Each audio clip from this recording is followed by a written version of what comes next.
All right, friends, I'm going to model for you how we're going to complete an activity called Mystery Mouths, okay?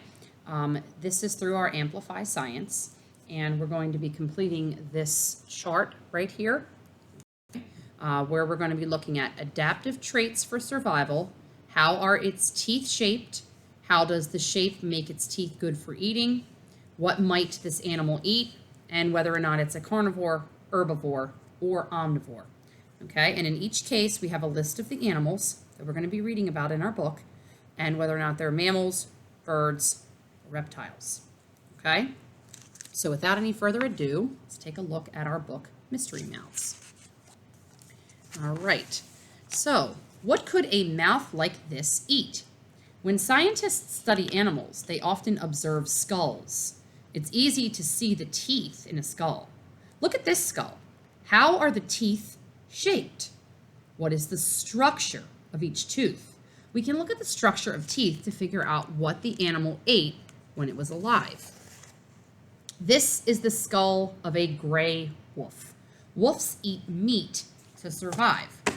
A wolf uses its mouth for an important function, killing animals and eating their meat. Different teeth in a wolf's mouth have different structures. The structure of each tooth helps the wolf get the food it needs. Tooth structures like these are traits that wolves are born with. The side teeth have a long, sharp structure. This structure is good for killing animals to eat. The front teeth have a short, pointed structure. This structure is good for tearing bites of meat. And the back teeth are flat with jagged edges. They are shaped like triangles. This structure is good for cutting off big pieces of meat. These traits help a wolf survive in the environment where it lives. A wolf's environment includes plenty of large animals to kill and eat. Traits that help an organism survive in its environment are called adaptive traits. Wolves live and hunt together in packs. A pack of wolves can kill bigger animals than one wolf could kill by itself. Now, let's take a look at our Mystery Mouths chart. Okay, so we took a look at the gray wolf. We want to know the adaptive traits for survival. Okay, what is it that helps the wolf to survive? Okay, well, its mouth.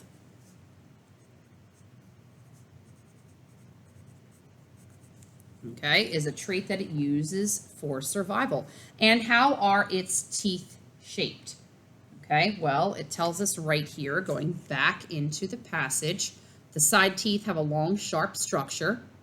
Okay, the front teeth have short, pointed structure, and the back teeth are flat with jagged edges. So how are its teeth shaped? And it's shaped like triangles. It tells us specifically the back teeth are shaped like triangles. So, side teeth, the side teeth have long, sharp structures, long and sharp, okay? The front teeth, short, pointed,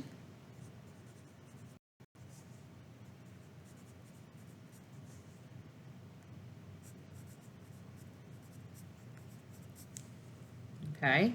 And lastly, the back teeth are flat, shaped like triangles. Okay, they are flat triangles. Okay, now I'm going to underline that. Side teeth, front, back. Now, every time we do a different organism, it doesn't necessarily mean we're going to have as much information. Okay, so the next question says, how does the shape make its teeth good for eating? Okay, it allows them to tear bites of meat. So we know the side teeth are long and sharp. Okay, so the side teeth is good for killing animals to eat.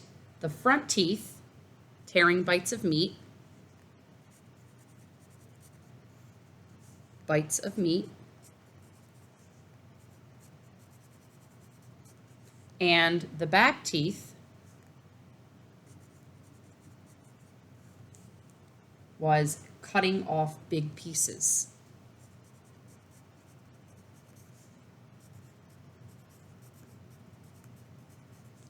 Okay, now it asks us to infer, what might this animal eat? Well, it tells us that a wolf's environment includes plenty of large animals to kill and eat. Okay, so if that's the case, then what can we infer? What might this animal eat?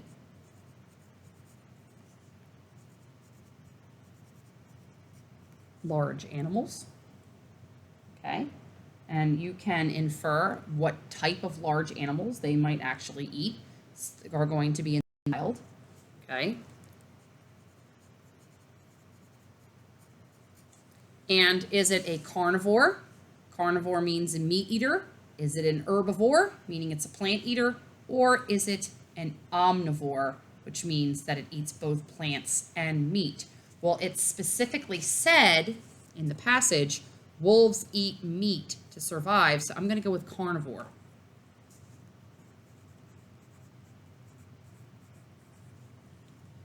Okay? And we're going to do one more together before I have you finish the rest on your own. Okay, so take a moment. We can pause the video to make sure that you have everything that you need there. And now we're going to move on to the willet.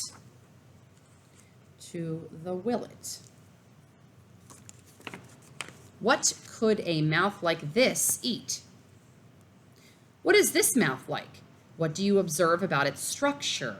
Can you infer anything about what functions it might be good for? An inference is something you figure out. You make inferences based on what you observe and what you already know. So let's take a look. This, my friends, is the beak of a willet. Willets are birds that hunt on sandy beaches. Clams, worms, and other small organisms live in the sand. Willets dig into the sand to catch organisms to eat. They have traits that help them dig in the sand. They have beaks with structures that are good for this function. The beak has a long, thin structure. This structure is good for poking deep into the sand where small animals live. The end of the beak is pointy in structure. It is good for pecking at small animals. A willet's beak traits help it survive in its sandy beach environment. Willets have adaptive traits for catching organisms that live in the sand. Willets have long legs. Long legs let willets stand in the water without getting their feathers wet. All right, so let's use that information to help us fill out our chart. So we know the willet is an organism that is a bird, and what adaptive traits does it have to help them survive? Okay, their beak. Okay, its beak. Its beak helps it survive. And how are its teeth shaped? Well, in this case, it doesn't have per se teeth. It has the beak. Okay, so how is it shaped?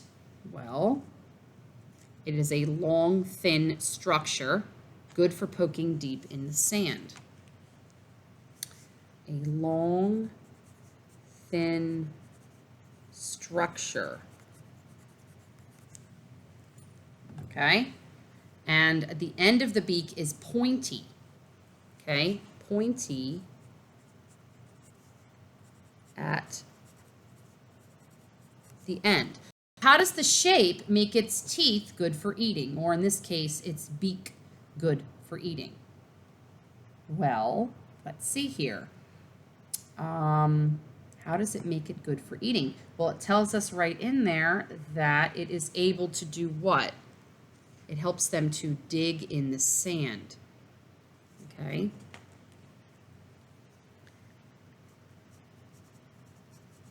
Or let's say the beak, instead of it, their beak helps dig in the sand. Okay? And then it tells us to infer what this animal might eat, but guess what? You go back into the passage, you don't really have to infer because it tells you clams, worms, and other small organisms live in the sand. So the willets are digging in the sand to get those organisms. So clams and worms, and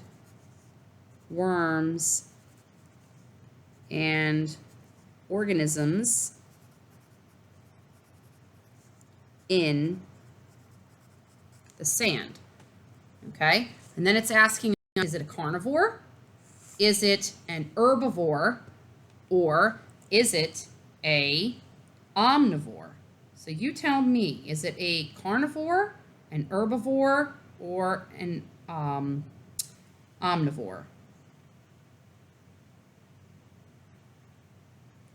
Well, think about clams and worms. Okay, so what are some other things that they might eat? Mollusks, insects, all those types of things. Okay, so what exactly would it do? Is it going to be an omnivore or is it going to be an herbivore? Okay, so I would say it's probably an omnivore because it may feed on plant material, okay, as well as that meat there. So say omnivore. Now, friends, what you are going to do is you're going to work with a partner to fill in the horse, the gavial, and the toucan. Horse is a mammal, the gavial is a reptile, kind of like a crocodile, and a toucan is a bird. And you're going to fill in the chart in the same manner that I just modeled for you how to do here. Have fun learning about mystery mouths.